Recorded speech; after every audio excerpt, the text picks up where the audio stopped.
Good day everyone. Today we'll discuss about distribution system reliability.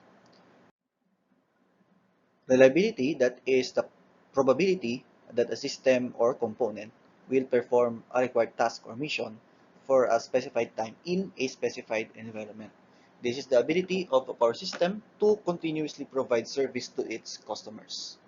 100% power reliability means you have zero power interruption or outage. But this is impossible. So even if your grid is 100% underground. High reliability performance does not translate or does not mean that you have a quality of supply. So a customer may experience or may not experience power interruption for a given period, but the plant operations may still be affected by voltage sag. So kung ano natin sa customer side natin, 'di ba? Wala kang wala kang kumbaga, wala kang power interruptions. So kahit wala kang power interruption, yung customer may meron ka pa ring mararanasang power quality issues. So such as meron kang mga voltage sags, voltage swells, meron ka ring mga transients. So yun yung quality naman, yung ating power quality. So yung power quality, yung mga voltage sag, mga yung mga pag-drop ng voltage, di ba? So hindi natin hindi natin sinasabi na kapag walang blackout, may quality yung power natin. So yung quality is nandoon susukat sa customer, while yung reliability nandoon sa utility. So ang requirement for ating mga distribution utilities, ang required, ang susukat natin is the reliability of the system.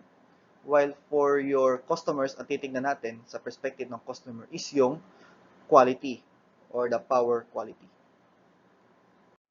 So let us define reliability. So from the authoritative dictionary of IEEE standard terms, or that is the IEEE 100, reliability is defined as the probability that a device will function without failure over a specified time period or amount of usage. That is in engineering applications. In the case for power distribution, reliability concerns have come from customers who want uninterrupted continuous power supply to their facilities at minimum cost. So, gusto kasi ng customer natin, di ba? Walang interruption yung kuryente natin. So, walang blackout, kumbaga. Yun yung gusto ng ating customers. So, for example, di ba sa atin, pag nag-blackout, galit tayo sa ating power distribution. Di ba? Kasi ang gusto talaga ng customers natin is uninterrupted power supply. And then reliability describes the security of the system and the avoidance of power outages. And then adequacy, we have a term here that refers to sufficient system capacity to supply the electric energy requirements of the customers. We have some basic definitions on reliability. We have outage versus interruption. So ano ba ang difference between outage and interruption? So ang outage, that describes the system or the state of a component when it is not available to perform its intended function due to some event directly associated with that component. Okay, so an outage may or may not cause an interruption of service to consumers depending on your system configuration. While on the other hand, interruption, that is the loss of service to one or more consumers or other facilities, and is the result of one or more component outages depending on your system configuration. So ang interruption, you have one or more component outages. Okay? Yung outage naman, that is hindi not available yung ano na yon, not available yung component na yon. Okay? So from the outages, we have the different types ng outages. So we have forced outage. So that is caused by emergency conditions. So associated with the component that require the component to be taken out of service immediately. So that is either automatic or as soon as switching operations can be performed. And then outage can be caused by improper operation of equipment or can be human error. While scheduled outage, that is scheduled. So we have an outage that results when a component is deliberately taken out of service at a selected time, hence scheduled outage. Usually, that is for the purposes of construction, preventive maintenance, or repair. And then other type of outages, we have partial outage. That is component state where your capacity of the component to perform its function is reduced. So that is why we call it as partial. So your component uh, function uh, that is reduced but not completely eliminated. And then we have the transient forced outage. So the transient forced outage, that is a component outage whose cause is immediately self-clearing so that the affected component can be restored to service either automatically or as soon as a switch or a circuit breaker can be reclosed or a fuse replaced. So that is transient forced outage. Momentary yung outage natin. And then we have the persistent forced outage. So that is an outage whose cause is not immediately self-clearing, but it can be corrected or must be corrected by eliminating the hazard or by repairing or replacing the affected component before it can be returned to service. So ito na yung mga mahabang outages na hindi kayang i-clear ng ating mga protection devices.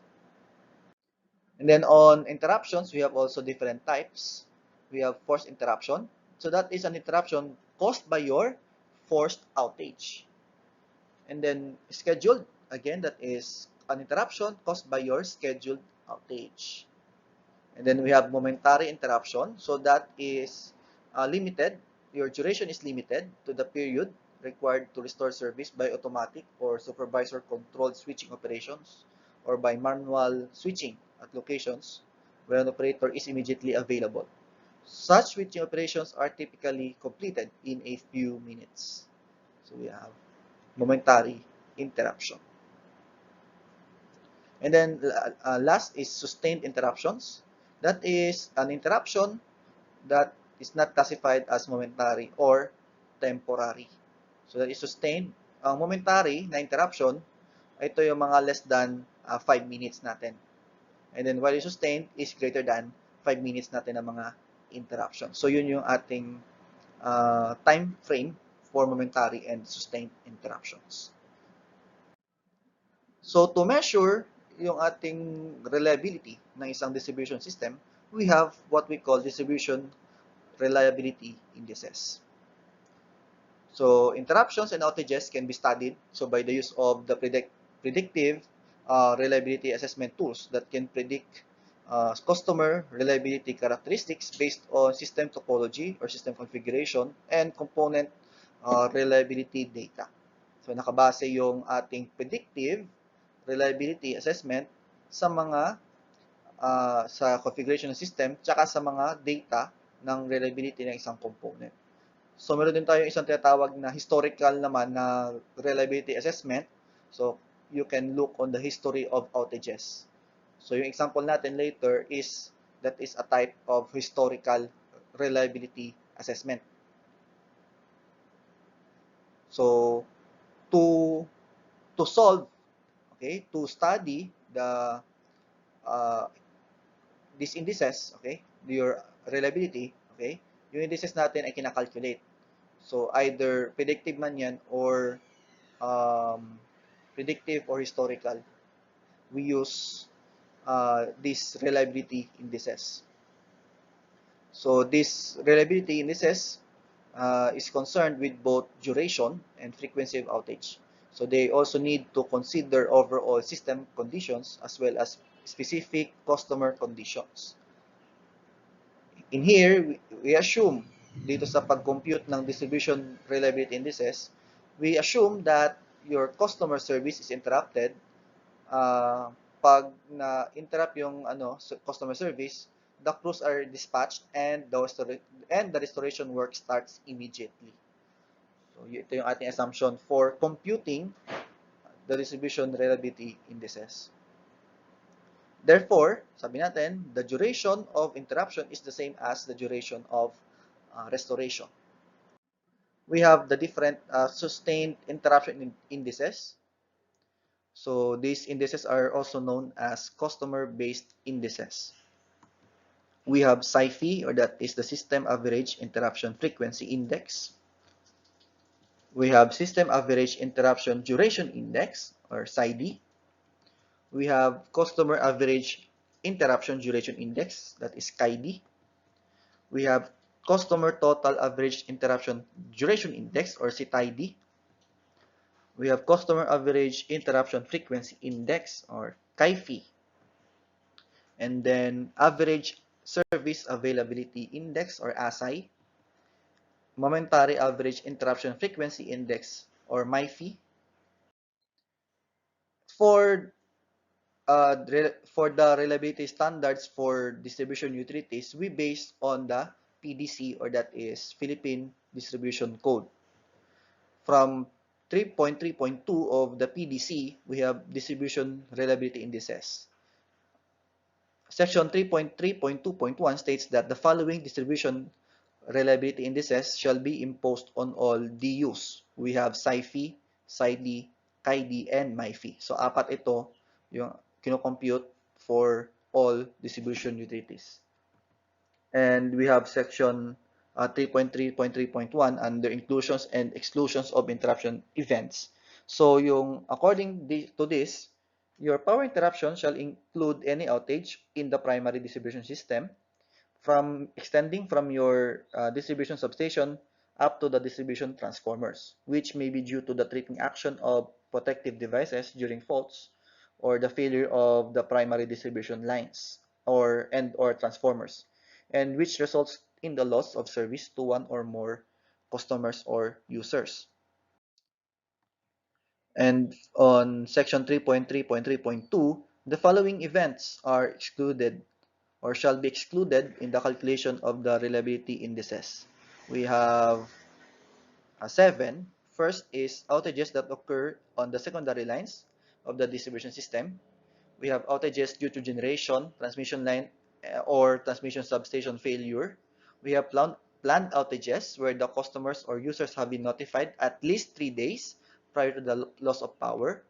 And then supply interruptions made at the request of a customer or authorized customer representative. We have outages that are initiated by the system operator or the market operator during the occurrence of significant incidents or the failure of their facilities. And then second to the last is the outages caused by adverse weather or major storm disasters, which result in the declaration by the government of a state of calamity in the franchise area of the DU. And last is the outages due to other events, including major events that the ERC shall approve after due hearing and notice.